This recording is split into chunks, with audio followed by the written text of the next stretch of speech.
جمعۃ المبارک کی دوسری اذان کا جواب دل میں دینا چاہیے یا نہیں؟ عید اشہد ان محمد رسول اللہ پر انگوٹھے چومنے چاہیے یا نہیں؟ جمعہ کی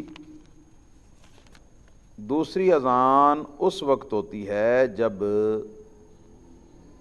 امام خطبہ دینے کے لیے ممبر کے اوپر بیٹھ جاتا ہے، اور جب خطبہ دینے کے لیے عربی خطبہ مسنون دینے کے لیے امام ممبر پر بیٹھ گیا اور اذان شروع ہوئی تو اب اس وقت سے خاموش رہنا جو ہے وہ واجب ہے شرع شریف کے اندر۔ خاموش رہنا اور حرکات لاعیانی نہ کرنا اس کا ادب اسی طرح ہے جس طرح کہ نماز کے اندر خاموشی ہے، حرکات لاعیانی نہیں کرتے، اسی طرح اس کے اندر بھی البتہ بیٹھنے کا اختیار ہے کہ آدمی چاہے تو اتحیات بیٹھ جائے، چاہے تو دو زانوں ہو کے بیٹھ جائے، چاہے کسی اور طریقے سے، مگر بزرگان دین کا جو پسندیدہ طریقہ ہے وہ یہی ہے کہ دو زانوں ہو کر جیسے نماز میں اتحیات کی شکل میں بیٹھتے ہیں اسی طرح بیٹھا جائے۔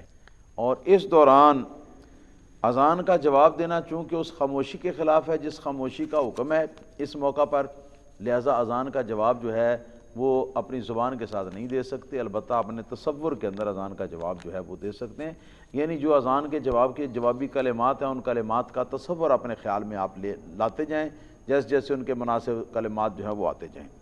اسی طرح اشہد ان محمد رسول اللہ صلی اللہ علیہ وسلم پر بھی انگوٹھے چومنا جو ہے یہ بھی جائز نہیں ہے، کیونکہ یہ بھی ایسے ہی اعمال ہیں جو اعمال خطبے کے دوران جو ہیں وہ اختیار کرنا جائز نہیں ہے، مگر یہ ساری پابندیاں مقتدی کے لیے ہیں، جو جمعہ کا امام ہے اس کے لیے یہ خطبے کے دوران پابندی نہیں ہے۔